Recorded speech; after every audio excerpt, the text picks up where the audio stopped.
This is your midday update from Ohio State recruiting football camp on Tuesday, and we had a loaded morning, some really impressive prospects for 2023.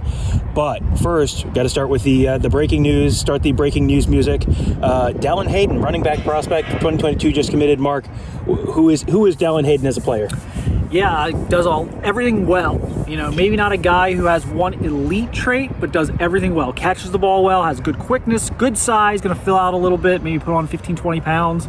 But a guy can play in space, catch the ball.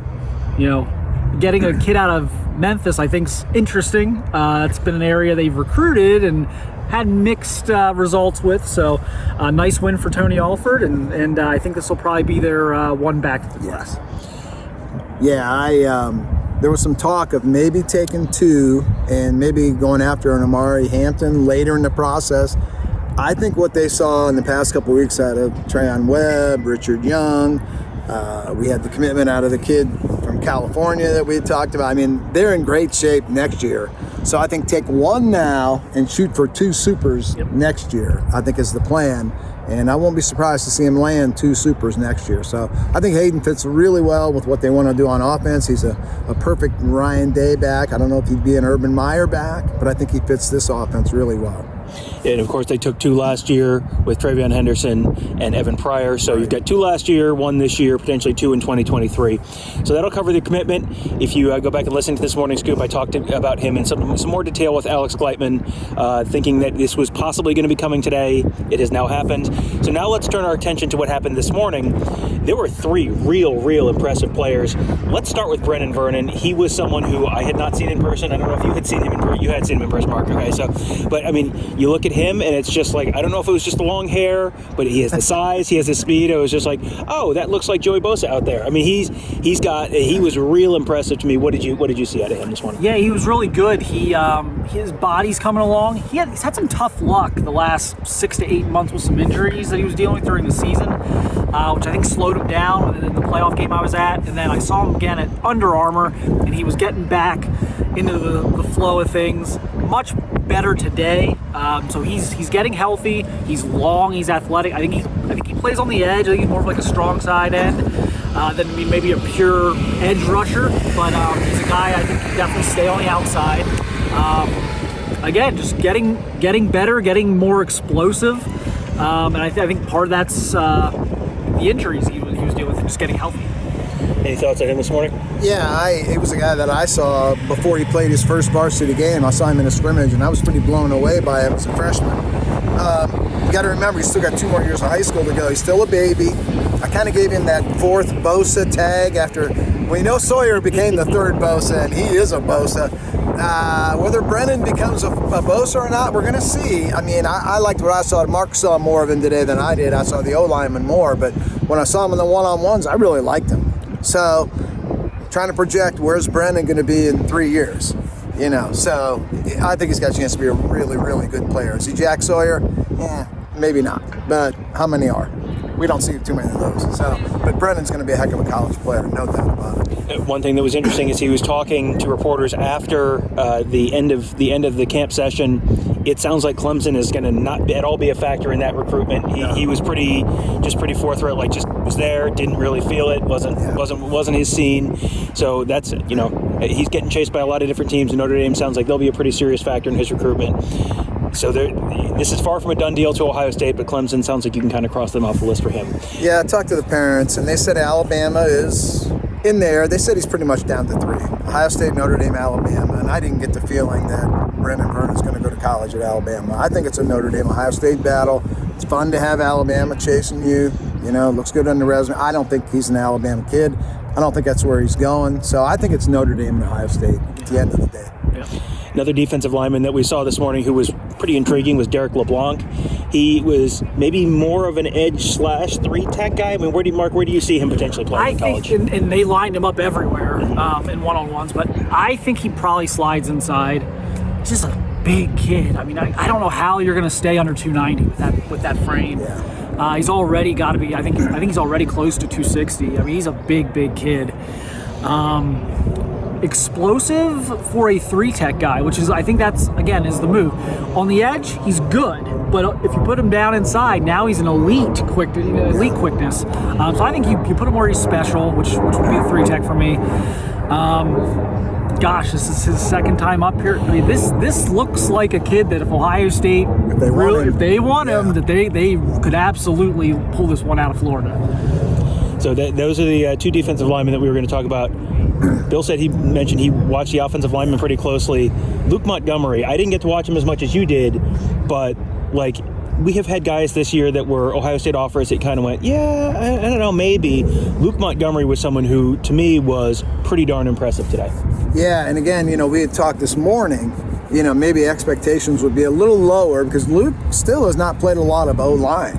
He's played defensive end, tight end, a little bit of tackle, and today, I saw him early in the drills, and he looked very tentative, kind of feeling his way, and then he started coming on in the drills and really let it go. He's the most athletic lineman here by far, the fastest, the quickest, and he's 6'5", and then the one-on-ones I thought was the same thing. I thought his first rep or two, I thought a little tentative. Kevin Wilson worked with him a lot, and then, man, by the last 3, 4, 5 reps, you could really see this guy has a chance to be a really special left tackle, and I think he protects the quarterback's blind side. I think he has a great college career, and I think he plays 10 years in the NFL if he doesn't get hurt.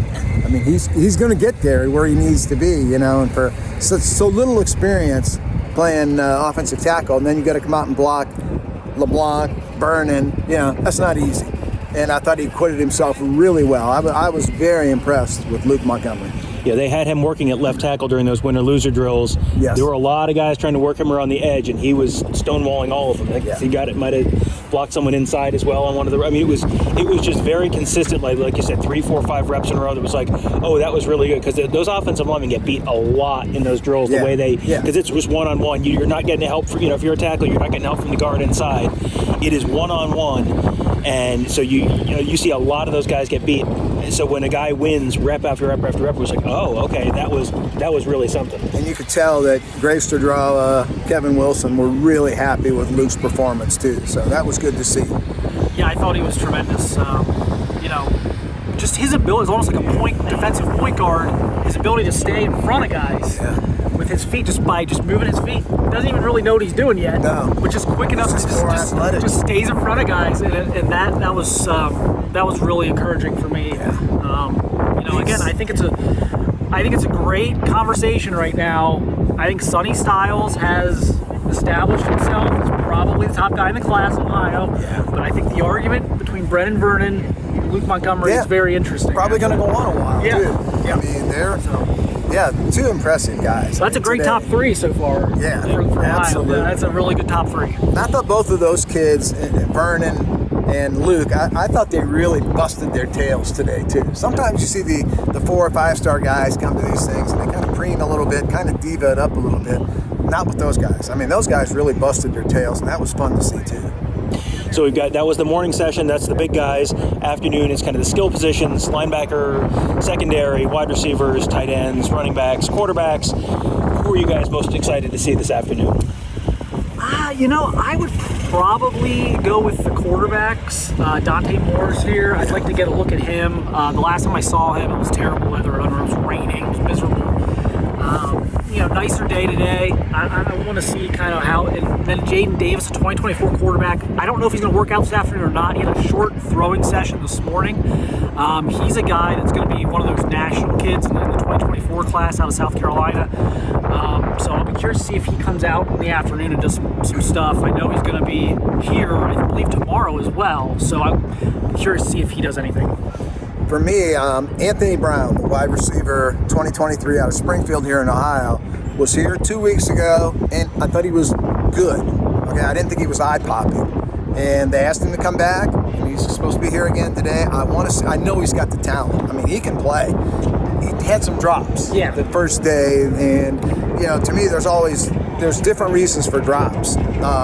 Could be lack of concentration, or you're Paris Campbell or someone, you have bad hands. You drop the ball and you have to learn how to catch the ball, which he did. But Anthony Brown, to me, looked like it was concentration. He looked like he had nice, soft hands. He shouldn't be dropping the ball. So he's back again today. I could see him in this class. I really could. I see a path for him, but he's going to have to be better than he was 2 weeks ago. They did this with Terry McLaurin. Yeah. Oh my God, he was here 2 or 3 times. And now is going into his senior year. This is going into just a junior year for Anthony. But they see something and they say, you need to go home. You need to work on this, and you need to come back and show us you can do this. And he's doing that. And so that's what he's doing. Yeah, so good that's to see. I like him. I love him. I think he's a game breaker. Yeah, I think he's OSU talented enough to play here. But the quality of receiver that they're recruiting today is a little different than the quality receiver they were recruiting 3 or 4 years ago. I mean, they can go anywhere in America with Heartline, and the offense they're running now and get anyone they want. Yeah, you need having that Terry McLaurin makeup wouldn't hurt either, where you're just working and you're the best blocker on the team, and if he has some other things in common with Terry McLaurin, that probably will not hurt at all. So that'll do it for our midday wrap up. We will have this is a little special bonus episode for the Morning Scoop feed, but we'll have another full update at the end of the day that'll go up as Wednesday's Morning Scoop. I'm excited. There's a lot of interesting guys to see this afternoon, and maybe we'll try and get Kirk on to talk a little bit about Luke Montgomery and what he saw technically as an offensive lineman himself. So that'll be Wednesday's Morning Scoop. But thank you guys all for joining us right now, and we'll have more later on.